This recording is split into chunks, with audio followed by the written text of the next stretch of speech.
తెలంగాణకు భూకంప హెచ్చరిక. రామగుండంలో భూకంపం వచ్చే అవకాశముందని నిపుణులు హెచ్చరిస్తున్నారు. భూకంప తీవ్రత గట్టిగానే ఉంటుందని చెబుతున్నారు.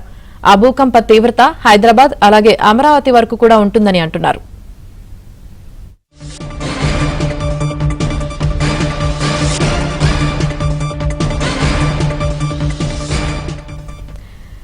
తెలంగాణకు భూకంప హెచ్చరిక.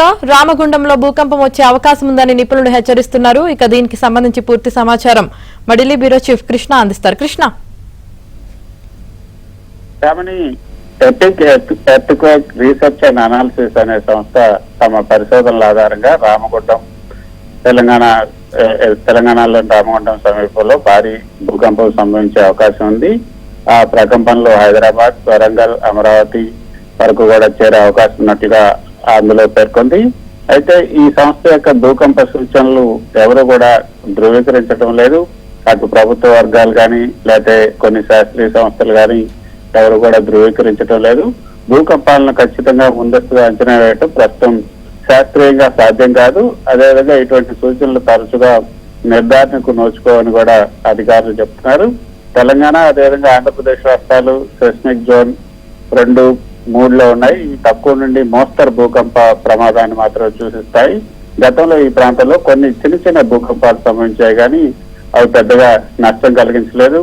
కానీ ప్రస్తుతం అందుబాటులో ఉన్నటువంటి అధికారిక సమాచారం ప్రకారం రామగుండం లేదా పరిసర ప్రాంతాల్లో ముఖ్యమైనటువంటి భూకంపం సంభవించే అవకాశం ఉంది అన్నది epic earthquake research and analysis అనే సంస్థ చెప్తున్నటువంటి మాట.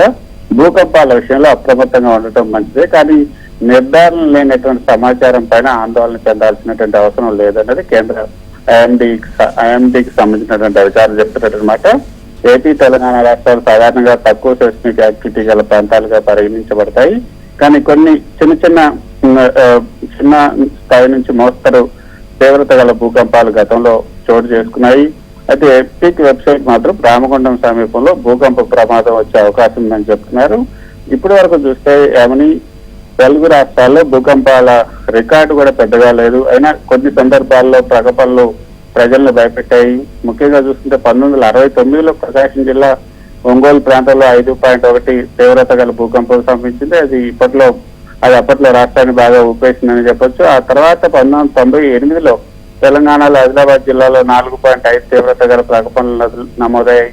అలాగే హైదరాబాద్ లో 1984, 1999, 2013లో చిన్న భూకంపాలు మాత్రమే సంభవించాయి. ప్రజలు ఒకసారిగా భయపడిపోయారు, కానీ పెద్ద ఆర్థిక నష్టం అప్పుడు ఏమీ జరగలేదు. కోయినా డ్యామ్ భూకంపం ప్రభావం వల్ల రాయలసీమలో కొన్నిసార్లు ప్రకంపనలు నమోదయ్యాయి. శ్రీశైలం డ్యామ్ పరిసరాల్లో కూడా కొన్ని సందర్భాల్లో ప్రకంపనలు రికార్డ్ అయ్యాయి. ఇక భూకంపాల విషయానికి వస్తే మన రాష్ట్రాలు స్పెసిఫిక్ జోన్ 2, 3లో ఉన్నాయి కాబట్టి అతి తక్కువ నుంచి మోస్తరు ప్రమాద ప్రాంతాలుగానే పరిగణించబడతాయి.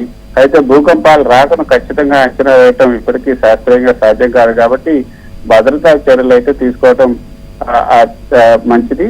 మొత్తానికి తెలుగు రాష్ట్రాల్లో భారీ భూకంపాలు సంభవించకపోయినా ప్రకృతి ఎప్పుడు ఏం చేస్తుందో చెప్పలేదు కాబట్టి అప్రమత్తంగా ఉండటం మంచిది అన్నది చెప్తున్నమాట.